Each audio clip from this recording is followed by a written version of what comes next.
Welcome to Know the Name, Know the Genius in You, where in a single moment you can recognize your brilliance and change your life. This is a transformational hour that covers an array of topics that demonstrate how individuals use their native talents, as shown in their name, to look at the ordinary in extraordinary ways. Albert Einstein once said that everybody's a genius. Why would one of the smartest people on the planet declare that everyone is a genius unless he knew that to be true? I'm your host, Sharon Lynn Wyeth, creator of Namology Science and author of Know the Name, Know the Person. And in each weekly show, you'll hear the fascinating ways other people discovered the genius in themselves and what they were able to accomplish. At the end of tonight's show, you'll hear clues on how you can recognize your own innate genius. All over the world, people have many, many diverse interests. And in that vein, people have asked about different occupations and areas of life that have highly interested them. People want to know how highly successful people have managed to achieve their genius mindset by utilizing the gifts that are seen in their name when we use namology science. So, how does someone express their creative talents, and how does someone share those gifts with others in such a way that everyone benefits? Our expert tonight is Julie Ryan, who has developed her genius in the area of mediumship. Julie Ryan is a businesswoman, an inventor, an author, and a serial entrepreneur. Her surgical device inventions are sold globally, and she has founded 9 companies in 6 areas, including medical, natural gas, advertising, long-term care, compliance, and data breach prevention industries. The most amazing thing about Julie, though, is that she learned how to be a psychic and a medical intuitive who can sense what medical conditions and illnesses a person has and facilitate energetic healings. Julie communicates with spirits, both alive and dead. She can scan animals, access people's past lives, remove ghosts from homes and other buildings, and she can tell how close someone is to death. She's written about these abilities in her book, Angelic Attendants: What Really Happens as We Transition from This Life into the Next. Each week, Julie scans callers on her Ask Julie Ryan podcast, which is heard by people in numerous countries throughout the world. Welcome to Know the Name, Know the Genius in You radio show, Julie. Thanks so much. I'm delighted to be with you this evening. Thanks for the invitation. I'm thrilled that you're here.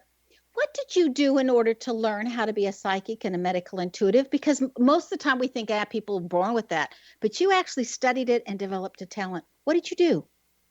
Well, I went to formal classes actually for at least 6 years of classes, and then I've just developed and refined and enhanced my skills over the past 25 years.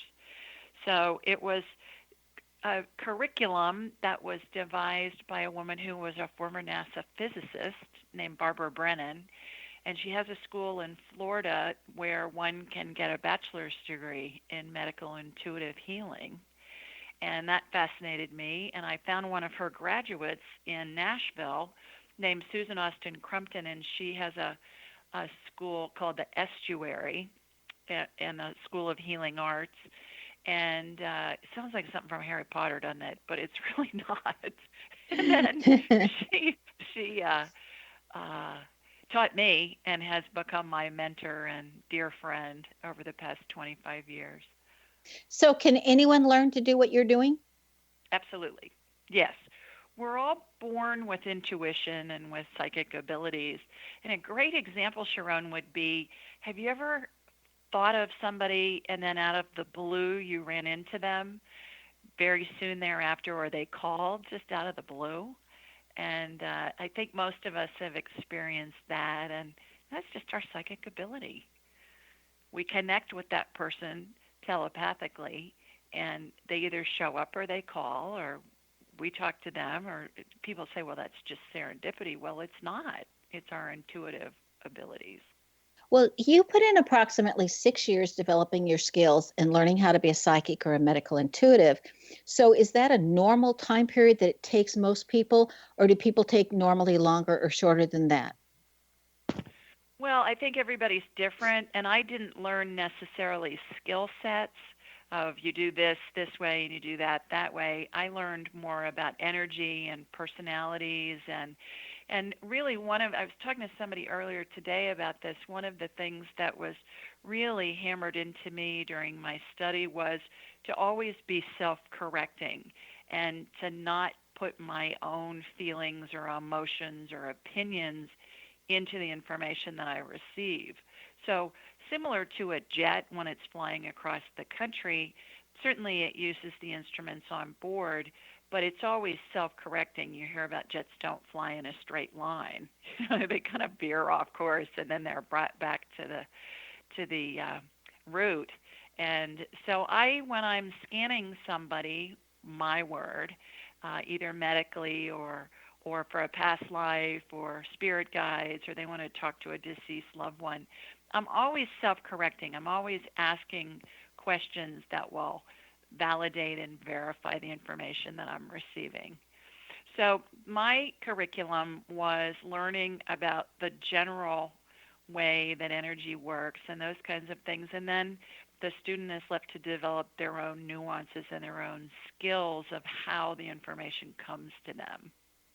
So you developed businesses in 6 different areas, and it took you approximately 6 years of study for you to be able to do what you're doing now. So is there something magical or special about the number 6 for you? No. And during the 6 years that I was learning to be psychic and a medical intuitive, certainly that my skill sets were developing along the way. And I talk about that in my book, as you alluded to in the introduction. But information started coming to me, and then it grew and got more enhanced as I went further into it and started working on people and practicing and doing it like that. Even to this day, I believe my skills continue to be enhanced even after 25 years. In the past year or so, I've started working with patients who are cancer patients, and I've worked with cancer patients all along, but one of the healings that I see now is I see their DNA get resequenced. It's called genome editing. And I work with world famous geneticists to help me understand what it is I'm seeing. And they have medical definitions for the things I see in my head. And so it's really fun to talk with doctors and other scientists about the things I see in my head and then to get them validated and or named by scientific phenomenon or scientific formulas or things that happen along those ways. And that skill with working with people's DNA has just come in the past year. But Well, interestingly enough, I studied with these world famous geneticists for 3 years before I started seeing it. And I didn't know why. I just knew I was interested in it. And then I believe it was last May, I was working with a client in Australia, and all of my scans are done remotely. And she had a child that had cancer, and I watched this DNA stuff happening, and I thought, holy moly, this is really something. And now I understood, and at that point I understood why I'd been led to learn more about this genetic work. do you need reinforcements along the way? Like, I want to backtrack for just a second before you answer that question is when you stated that, you had to learn how not to get your own opinion in there and just report what you were seeing. That is Mm-hmm. the hardest thing when I'm sharing namology science and training somebody new in that. They want to put in what they think they already know about somebody. And I go, where is that in the letters? That's not there. You can't say that. So Mm-hmm. it's a real skill being able to keep yourself out. Well, right. It's called transference, and I think psychologists and psychiatrists are taught it when they're training, and so much of what goes on, I think, in those areas as well as in the healing arts areas, it's so important, I think, to avoid transference because what what one is seeing, for instance, I see things in my head. It's like I'm looking at an X-ray or a CT scan or an MRI when I'm scanning somebody medically. And for me, I have to pay attention to what the information is coming through, and I have to put it in a way so that it's understandable to the person with whom I'm working in a way that they can receive it instead of putting my spin on it that perhaps would have a negative effect. So yeah, I'm very very cognizant of that and very committed to avoiding transference as much as humanly possible. Yeah, and it's tough. So, in a really quick answer, because we're running out of time here for this first segment, can you turn your abilities on and off, or are they always on? No, I turn them on and off at will for several reasons, Sharon. The first one is I don't believe it's ethical for me to scan somebody without their permission. Number two, it's really none of my business. And number three, I don't really want to know. Because imagine being in a crowd of people and getting information on everybody in the crowd. That would be crazy. So, no, I turn it on and off at will. It takes me a nanosecond to do it. Okay, that is so cool. Well, it's time for us to take our first break. This show always goes so incredibly fast. I love these interesting people we get to interview. And so we need to take a break. Stay tuned to Know the Name, Know the Genius in You, which is being heard on the X Zone Broadcast Network, and you can access it at xzbn.net and also at knowthename.com. And after the break, we're going to find out what Julie sees during a person's transition from this world. So stay tuned.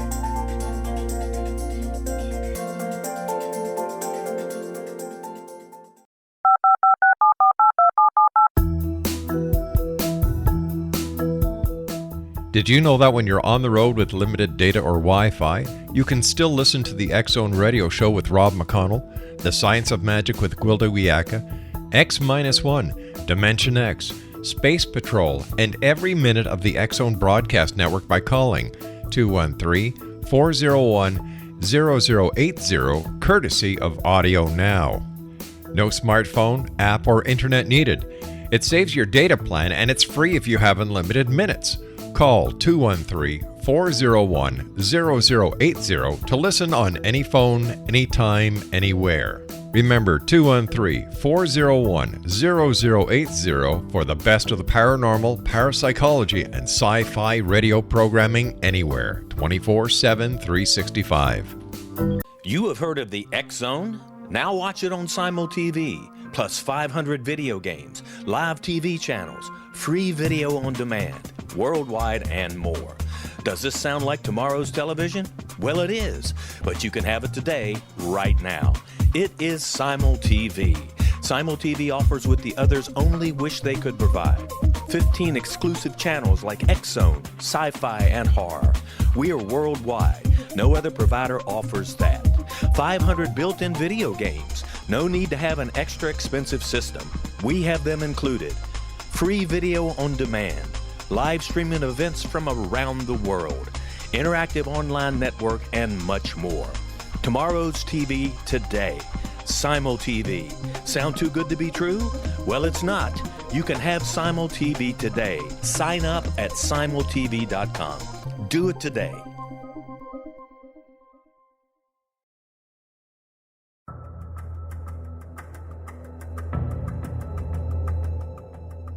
Modern Esoteric, Beyond Our Senses by Brad Olson, consummates the lifeology story about where humanity originates. It is the lost continents, the primitive wisdom, the mythos of creation, and the rethinking of ancient history as we are taught in academia. There is much more to the story than what we have been told. As this is the first book in the Esoteric series, Modern Esoteric starts at the beginning of time and accelerates up to this modern age. Future Esoteric is book 2 in the series and takes a forward-looking position ahead of today with an open and honest examination of the ET issue and various unexplained phenomena. To discover the writings of author Brad Olson, visit www.bradolson.com. That's www.bradolson.com.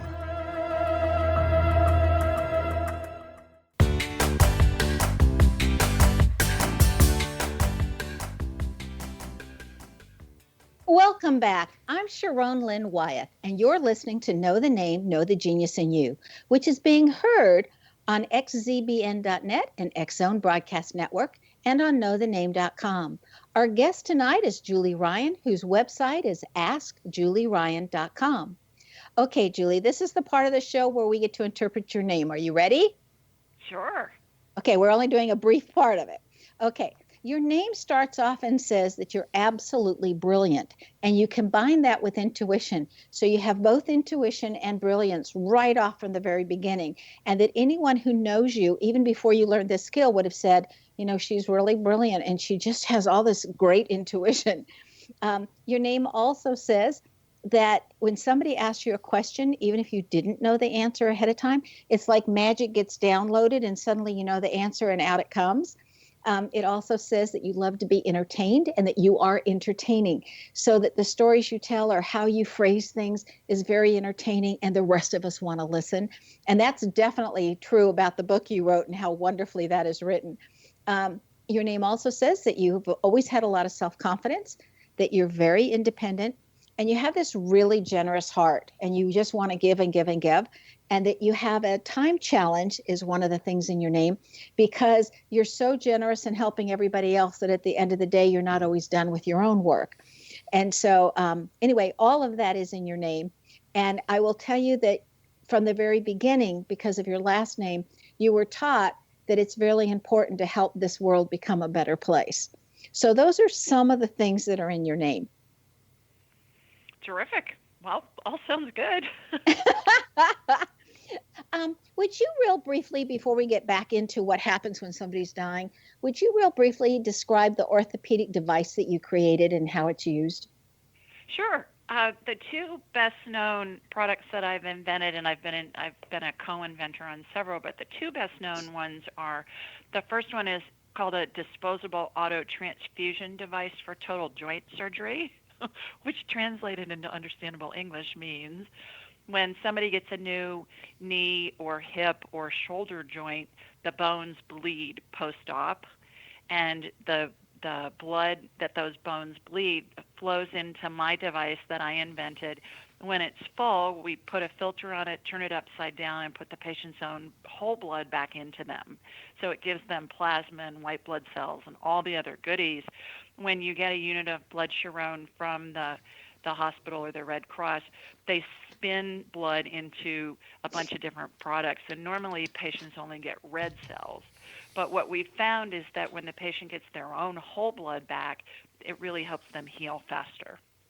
So that's the first well-known product. The second one is called the BASS, B-A-S-S, like the fish, and that is a product that's used in wet surgeries like arthroscopies where they use a lot of irrigation fluid, and all that irrigation fluid is on the floor and it's contaminated because it's coming out of the patient's shoulder or knee normally.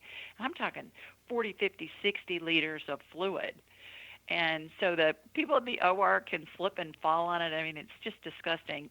So the BASS is a big mat, and it's made out of closed cell foam, has tubing snaked in it, has a polyfiber lid on it, and it collects the fluid, keeps it from splashing, and then it's evacuated off into suction canisters. And the BASS stands for the Big Ass Suction System. What a great and I got that trademarked. And real quickly, how I came up with that name, when I had a prototype in the operating room in Nashville, actually, this Bubba of an ortho tech looked at me and he said, "Lady, this is one big ass suction system. Y'all need to call this thing the BASS." And so I did. and the name is trademarked. Oh, you know what? It seems so contradictory almost that here you have this incredible scientific background and able to do these medical things, and then you're being an intuitive over here. It seems like it's so two different sides of the brain. How do you put them together? Well, I don't have a scientific background. I have a degree in communication from the Ohio State University. And I don't have a scientific background at all. I just was in the medical supply business for a long time, and then had people come up to me all the time and say, "This is such a pain when this happens in the operating room, or when this happens in the neonatal intensive care unit or whatever, and can you help us solve this problem? And then I would come up with an idea, and then bring in. I would hire engineers to help me do it. But all of the industries that I've been in, Sharon, I didn't know anything about any of them. I was Mm-hmm. talking to somebody earlier this afternoon, and she wants to be an entrepreneur, and I said, "Well, you know how to read. I mean, you can learn anything you want if it's interesting to you," and that's what I've done, including the medical, intuitive, and psychic stuff. Yeah, well, that's that J at the beginning of your name for your brilliance.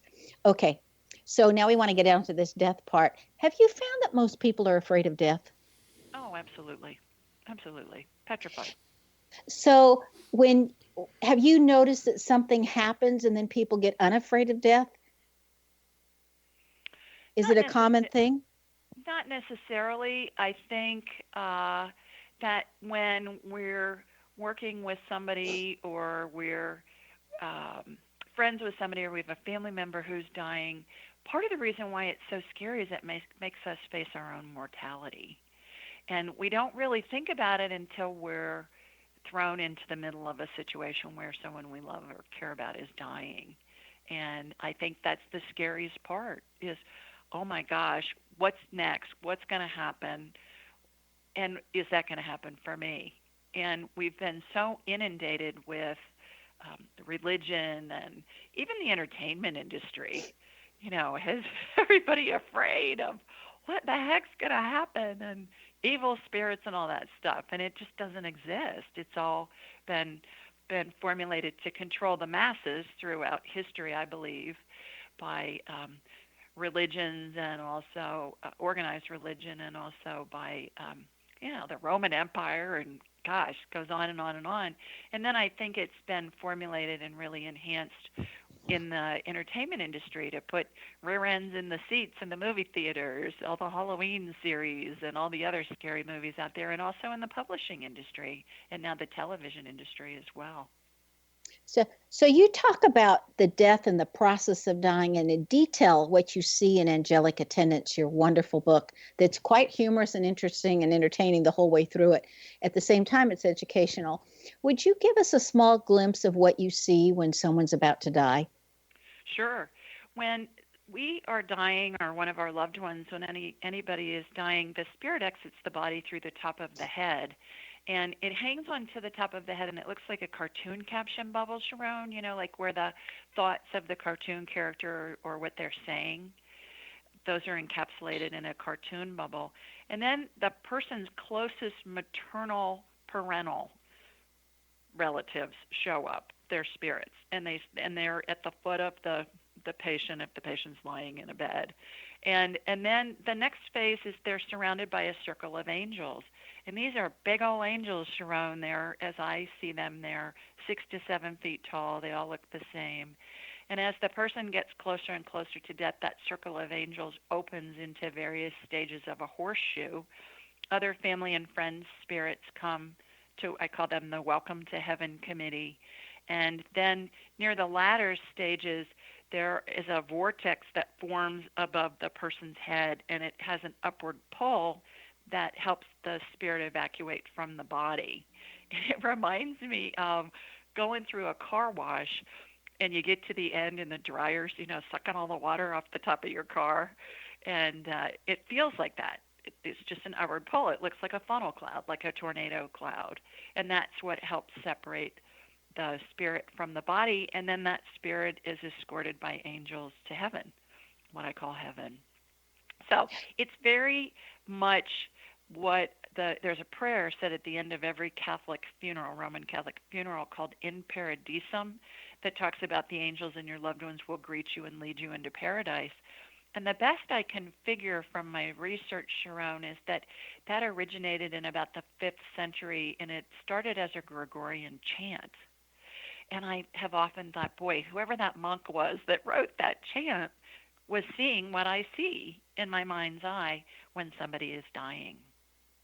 Now, I've talked with different physicians, and they said that it's always a privilege to be at somebody's bedside when they're dying, because you can see a light leaving from the head going up, and that also the body then weighs, I'm trying to think exactly what they said, like 3 ounces less or something, or it's 3 pounds less than what it did before the evacuation of the body.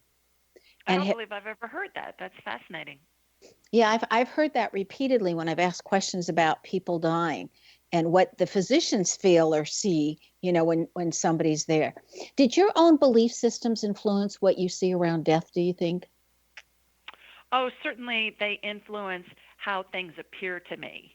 How angels appear and how spirit guides appear and all of that. It doesn't mean that's what they really look like. It means that's how they appear to me because I can identify who they are based on my life and my training and growing up, certainly. Okay, well, it's time for us to take another break. Stay tuned to Know the Name, Know the Genius in You. This show is dedicated to a vision of possibilities. After the break, we're going to find out about some of the different things that Julie Ryan has seen while assisting people. You're listening to an X Zone broadcast network, and this can also be heard on knowthename.com. Stay tuned.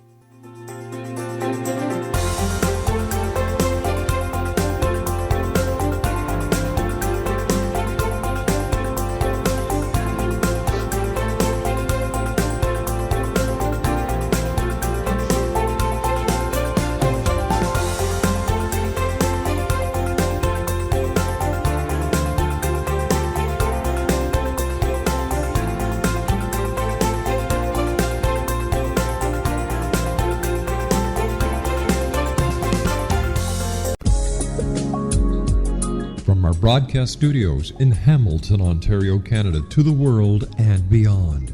You're watching the X Zone Broadcast Network, www.xzbn.net.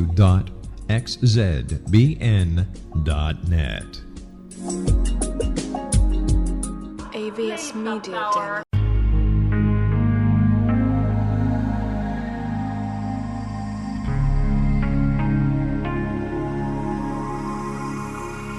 The scientist and the mystic have been on an age-old, relentless search with one thing in common. They seek truth. Their paths converge in the 40,000-year-old practice of shamanism, an ancient science delving to the quantum level of life, facilitating healing, manifestation, and evolution. I'm Gwilda Wiyaka, the founder and director of Path Home Shamanic Arts School, a unique Colorado State certified occupational school, training shamanic practitioners and teachers. We also provide classes for empowering personal lives through shamanism. Our certification classes are in week-long segments enabling international participation, and online classes and long-distance shamanic healing sessions are available. Come discover the science of magic in the limitless world of shamanism. www.findyourpathhome.com.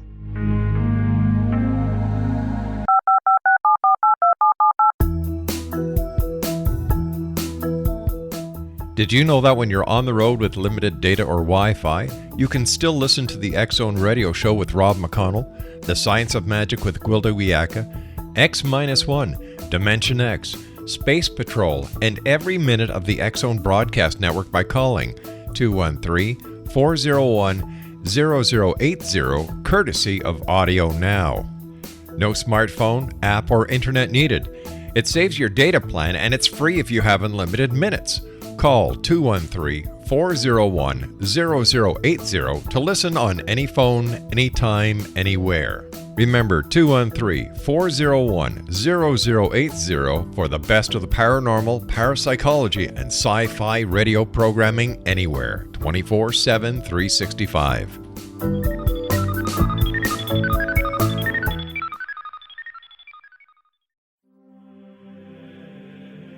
Rob McConnell here, presenting an overview for Nicholas Paul Jennings, author of a fascinating book, Amen. It presents facts revealed by Egyptologists, facts that enable us to understand why Amen is the beginning of creation of God. It provides recommendations for religious leaders of the major religions to unify their beliefs and teach the Word of God. Love one another. Amen informs people how mankind conceived God. It was the Egyptians that developed the concepts of a soul, a hereafter, and Son of God. And finally, after the worship of many gods, they conceived the belief in one universal God, the maker of all there is. For more information, visit www.futureofgodamen.com. That's www.futureofgodamen.com. futureofgodamen.com.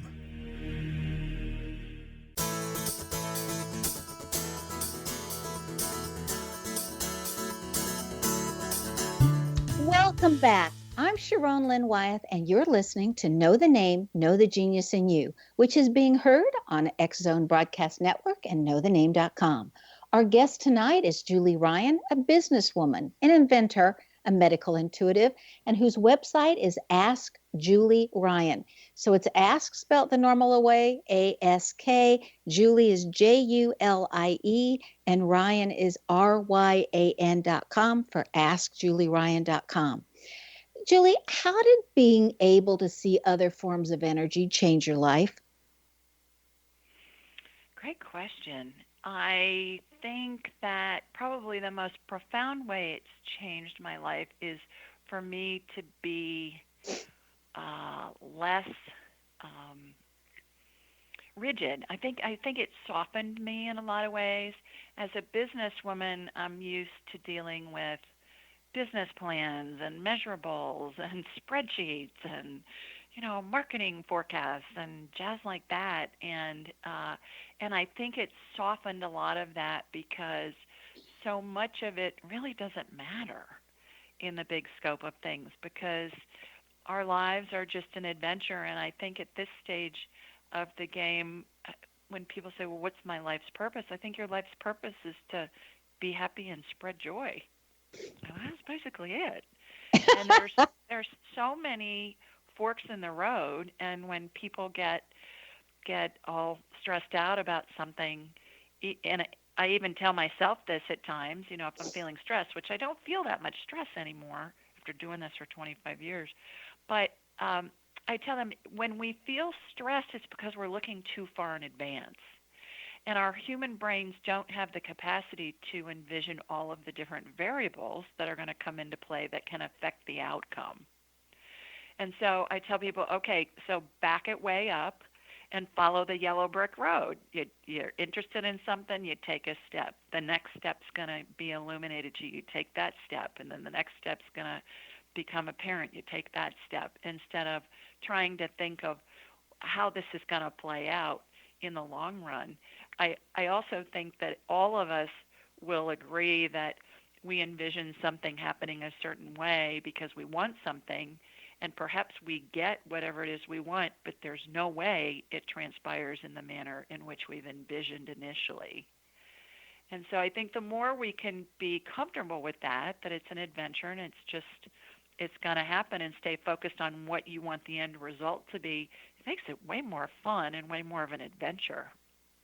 That's interesting because when I was in fourth grade, I remember we read some story, but it caused me to think that maybe there was no such thing as a lie, that anything we said was yet truth yet to be revealed or lived, and that if we stated it, then we would have to bring that to us, because therefore there wouldn't ever be any lies.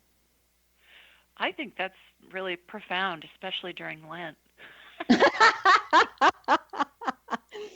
Julie, our church is doing a penance service, so I'll have to let them know that that you're what you're saying. Well, I remember thinking that as a kid, going, there's not really anything such as a lie. It's just something we haven't experienced yet, and we're just seeing it ahead of time, and it's going to be the truth later on down the road. Well, that's a great way to put it. I also think there aren't any mistakes in life. I think it's all part of the learning curve and part of the adventure. And there can be many forks in the road, and that's just all part of the adventure of having a human experience. See, and I always thought that mistakes were simply errors that were left uncorrected. Perhaps. Who knows, right? Yeah. You studied the Kabbalistic program, even though, to my understanding, you're not Jewish. So what tempted you or brought you into the pathway that you went for Jewish mysticism when there's so many other forms of mysticism out there? Well, primarily because I had heard and read in several different times, I guess, at several different times, that the healing modalities with Kabbalistic healing or Kabbalistic intuitive work are so powerful that they're not written. They're only passed orally by from rabbi to rabbi. And back in the day, you had to be a male. Only Mm-hmm. rabbis were male back then, over 40 and married. And so it was only an oral tradition.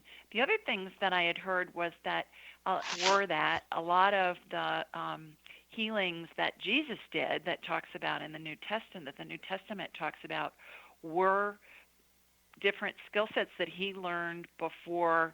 The New Testament really picks up when he's 30, I think, or something. But he, I think, was in Egypt and really traveled a lot. And I had read in several different articles and stories that he was taught those modalities and methodologies.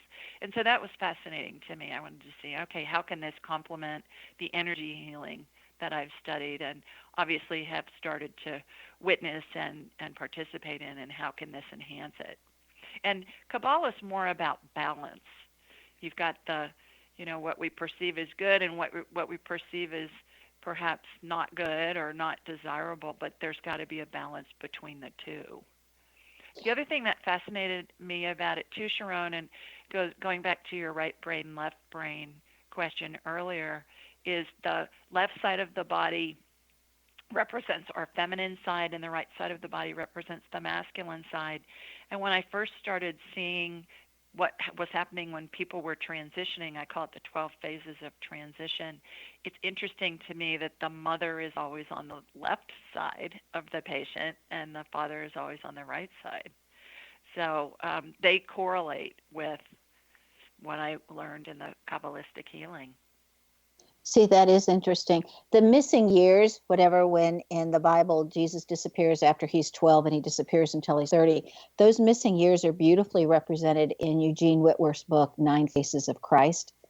And what I found very interesting is that, if I recall correctly, every single time that Yeshua ben Joseph did a miracle, usually there was Mary and Martha, but there were always 2 women there with him, supplying energy and assisting. He never did a miracle without 2 women assisting. Well, there you go. It's that balance, the yin and the yang. And interesting. So how does a scan for a pet differ from scanning a person? It doesn't differ much. I connect with the pet energetically. I close my eyes. It's like I've got a big screen TV in my head, and I'll shoot energy into them. And I see medical conditions. I can see broken bones and torn ligaments and all kinds of things. And then if the pet is dying, I'll see their spirit at the top of their head in a bubble, much like I see with a human that's transitioning, but they're not surrounded by angels like humans. I don't see the vortex form above a pet's head when they're dying, but I can communicate with the pet telepathically, and that comes in handy when the owner has questions about what's going on with the pet and what the pet's wishes are, even if they're considering euthanizing them, if they've got something really seriously wrong with them or they're in a lot of pain or whatever. And that comes in handy too for owners. Yeah. So you can scan pets, you can scan people, you can scan individuals or talk with them after they've crossed over to the other side. So how can you tell from looking at a person whether they're alive? If somebody asks about a person and you don't know whether they're alive or dead, how can you tell when you're scanning them whether they're on this plane, earth plane, or whether they're on a different plane?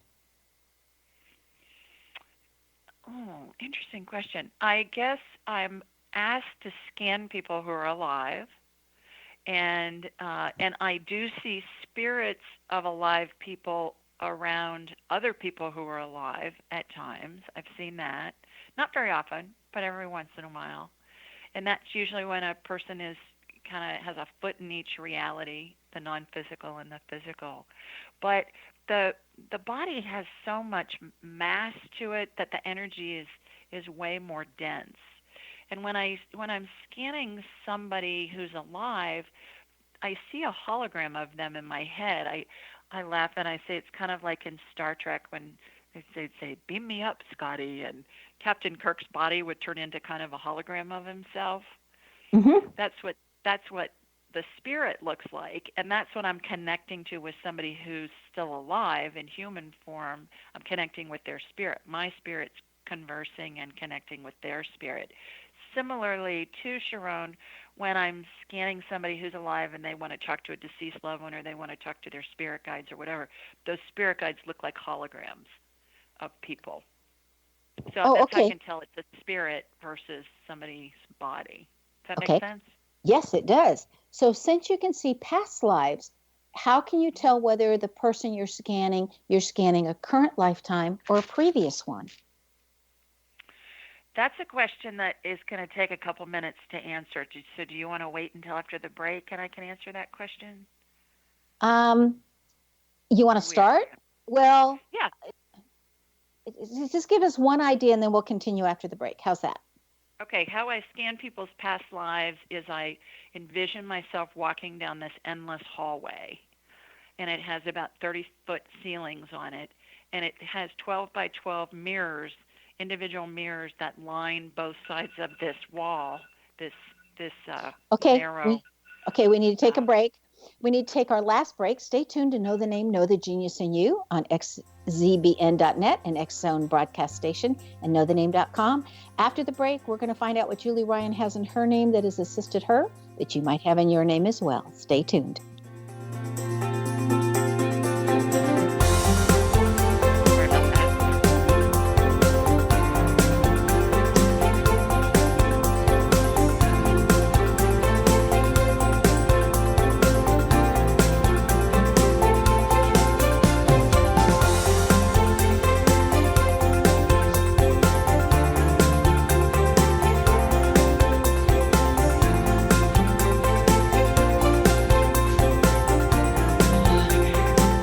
You have heard of the X Zone? Now watch it on Simul TV, plus 500 video games, live TV channels, free video on demand, worldwide, and more. Does this sound like tomorrow's television? Well, it is, but you can have it today, right now. It is Simul TV. Simul TV offers what the others only wish they could provide. 15 exclusive channels like X Zone, sci-fi, and horror. We are worldwide. No other provider offers that. 500 built-in video games. No need to have an extra expensive system. We have them included. Free video on demand. Live streaming events from around the world. Interactive online network, and much more. Tomorrow's TV today. Simul TV. Sound too good to be true? Well, it's not. You can have Simul TV today. Sign up at simultv.com. Do it today.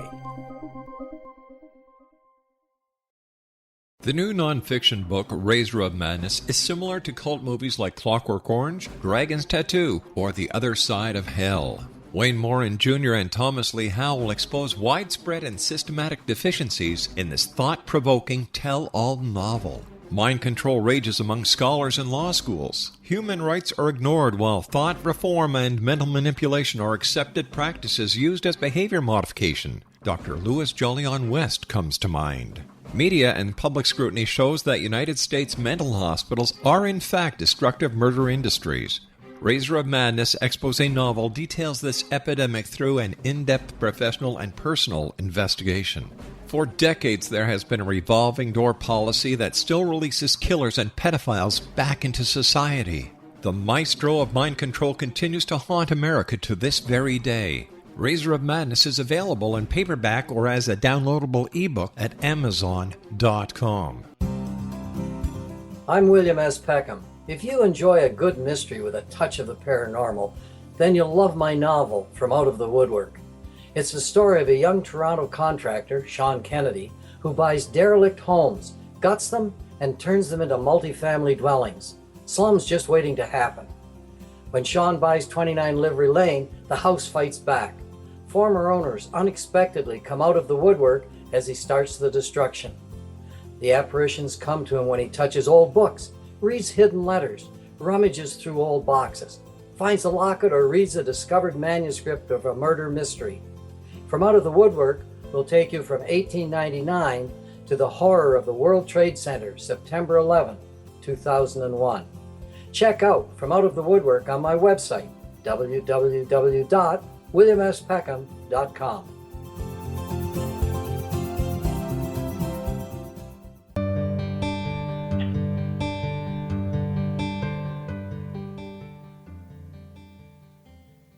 Welcome back. I'm Sharon Lynn Wyeth, and you're listening to Know the Name, Know the Genius in You, which is being heard on an X-Zone Broadcast Network, xzbn.net, and knowthename.com.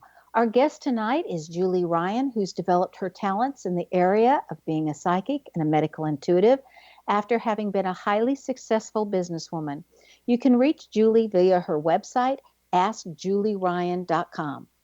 Okay, Julie, right before the break, we are starting on, since you can see past lives, how can you tell whether you're scanning a current lifetime or a previous one? And you were telling us you're going down a column or an aisle or something that looked like that, and a hallway, and keep going, please. Right. So it's this narrow hallway, has 12 by 12 inch mirrors, square mirrors that line the floor to the ceiling on both sides. So I'll ask a question like, tell me about any past lifetimes of Sharon's where she was an artist.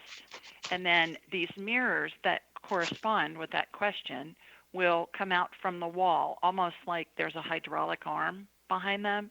And then I'll say, show me the one that most pertains to Sharon's current lifetime. That one will come out the furthest. And then I envision myself walking into that mirror, and I'm shown a scene, and I'm given the dates and times and where you were and what happens, and then we figure out what the correlation is. Invariably, there'll be some nuances or some aspects of the past life that you will say, oh my gosh, that's so much like what I've experienced in this lifetime and what I'm living now. It's really fascinating. You know, that's interesting that you would pick an art thing. I once had a dream where I was walking down a hallway and there were mirrors, and I looked into this one mirror, just a dream in my head, and I looked into this one mirror, and I was the one assigning the artist in Rome who was going to paint what, and told Leonardo da Vinci what he had to paint in that ceiling in the Sistine Chapel. Anyway, it was just a dream of mine. Anyway, wow. You know, we have interesting art dreams, or, you know, whatever dreams, right? In your book, you focused on a particular outcome that when you were trying to do scanning, and you were seeing a particular outcome, that the energy seemed to stop. You know, it didn't flow anymore. So what did you do to not focus on an outcome, but instead to allow the flow to continue? Wow. Can you say more? That's not coming to mind off the top of my head. In your book, when I was reading it, this one was toward the center of the book, or toward the beginning, that when you were focusing on an expected outcome, you thought, well, these steps are going to lead to that one. And so you would jump ahead to that outcome, that you realized that the flow would stop and that you weren't receiving any information anymore. And that instead, it was really important for you not to have a predetermined outcome in your head. So I was wondering, on how did you train yourself to not want to jump ahead, or to see what would appear to be the logical steps of these things that would end up that way, and instead let spirit guide you down the pathway to see what really would happen or did happen? Well, that goes back to what we discussed earlier, which is not to get too ahead of myself, because that's what causes stress, and it just cuts off the flow. And then the other thing, I think, being a person I'm just naturally curious about everything. My husband affectionately refers to me as an information suck. He's like, oh my gosh, she's such an information suck. But I'm genuinely interested in, how do things work? What's the background? What's the story? What's whatever? And so over the years, I've just trained myself to go with the flow, and it's so much fun, Sharon, because everyone's different. Everybody's life pattern is different. Everybody's spirituality is different. It's so interesting how these skills that I've developed help people, especially families who have either a young person, maybe a baby or a child, that can't communicate what's going on with them. either physically or emotionally, or perhaps an elderly person, or perhaps somebody that's been injured and they're in a coma or something like that.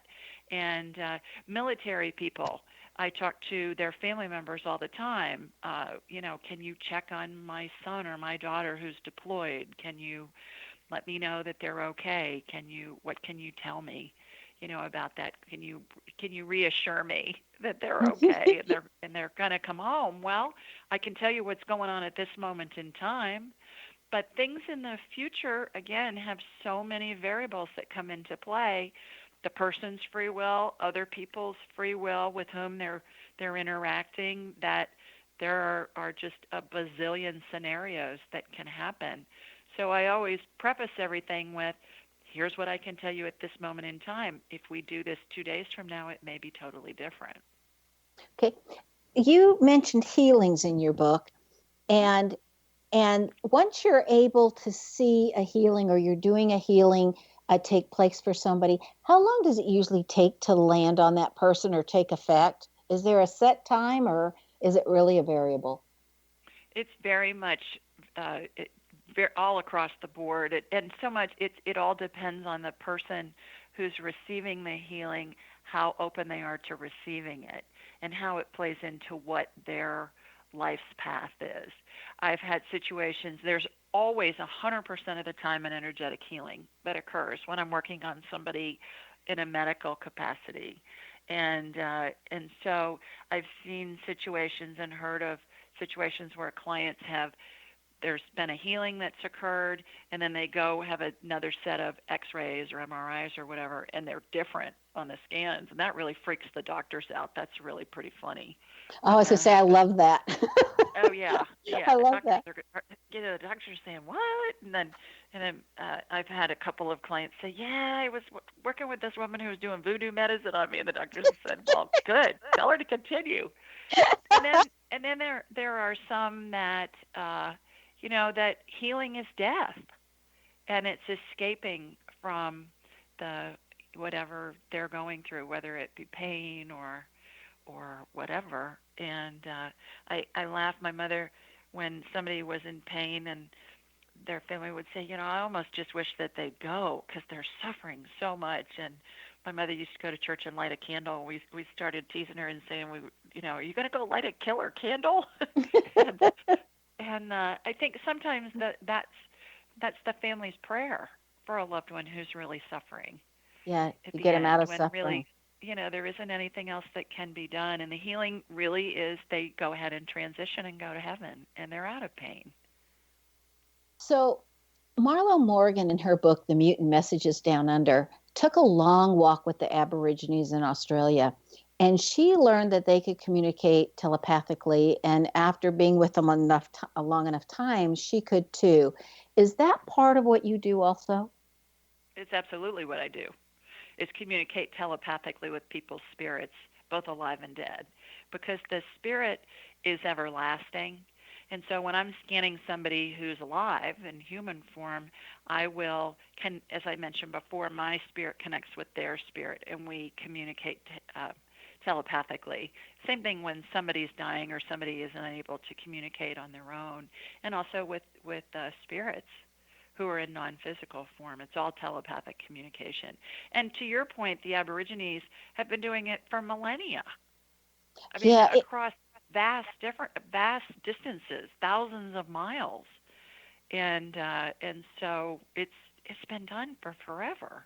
And I think as we, as a society, regardless of where you live in the world, as we've become more educated and more scientifically based, Sharon, I think we've tamped down or basically disregarded our intuitive capabilities. And everybody, as we talked about at the beginning, has the ability to enhance their innate abilities for doing all of this. Okay, in about 30 seconds or around there, could you answer this one? In one of your blogs on your website, you stated to a lady that breast cancer is happening for her and not to her. Mm-hmm. Would you address that?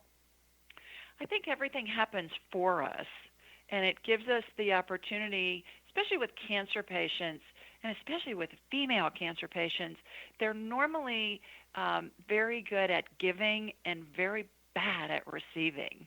And when somebody gets really sick, like with breast cancer or some other illness, they're almost forced to receive. And so if you think of the women in your life that you know that have had breast cancer or some other kind of GYN cancer, those women normally fit the profile of taking care of everybody and their brother and really being uncomfortable when somebody's trying to do something for them. Okay, So I want that to would thank happen you for for them. being with us. This went so quickly, and it was such a delight to have you with us. Thank you, Julie, for joining us. Okay, guys, be prepared and pleased when you experience Julie Ryan's work. Her website, again, is askjulieryan.com. Julie's name excels at being able to use her intuition and combine this with her practical and brilliant side. This is found in the letter combination JU. If your name has a JU combination in it, then you too have this propensity towards this ability. Do you know where your genius lies? I'm Sharon Lynn Wyatt, host of the radio show Know the Name, Know the Genius in You, which can be heard every weekday at various hours right here at xzbn.net radio and X Zone Broadcast Network, and on the schedule page at knowthename.com. Tune in to hear the fascinating ways that other people have discovered the genius in themselves and what they were able to accomplish. And in each show, you'll also hear clues on how you can recognize your own innate genius. And if this is Sharon and Wyatt signing off.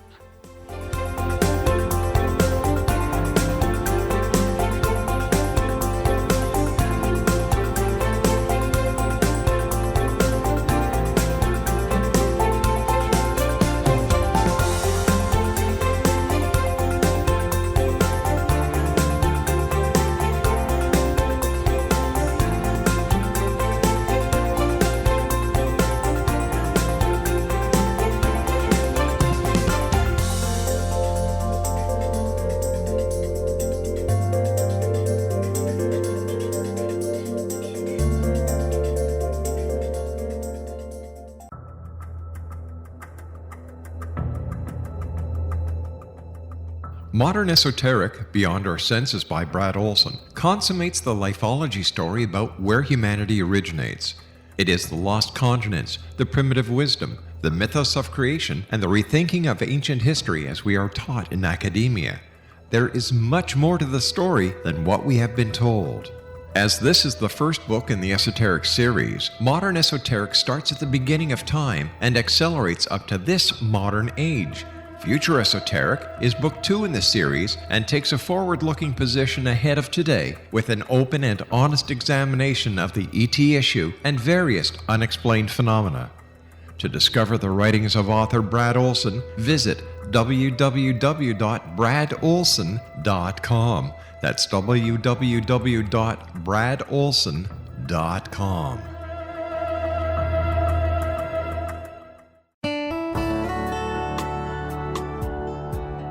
Are you or is someone you know struggling with addictions, depression, anxiety, relationships, low self-esteem, lack of confidence, grief, success, and prosperity? Do you know that your subconscious belief plays a big role in the outcome of your hard work? We can help you permanently change the beliefs that may be the reason for your struggles and failures. We care about getting you the return on your investment and the results you are looking for. We can help you be free of the limitations of your past and in realizing your highest potential. We work with people by phone and Skype.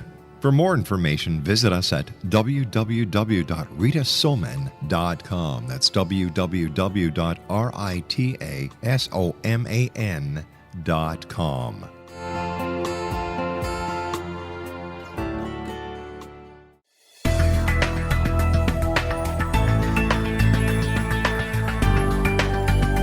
Do you think you have energy problems in your home?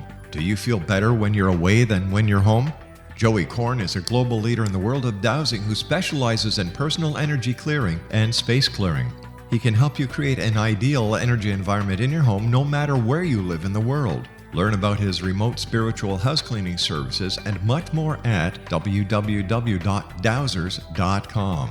You can get Joey's book, Dowsing, A Path to Enlightenment, as well as other dowsing books and tools, Kabbalah books, and Walter Russell books. Joey's work is really amazing. Go to dowsers.com right now. That's DOWSERS.com or call 1-877-DOWSING. That's 1-877-369-7464.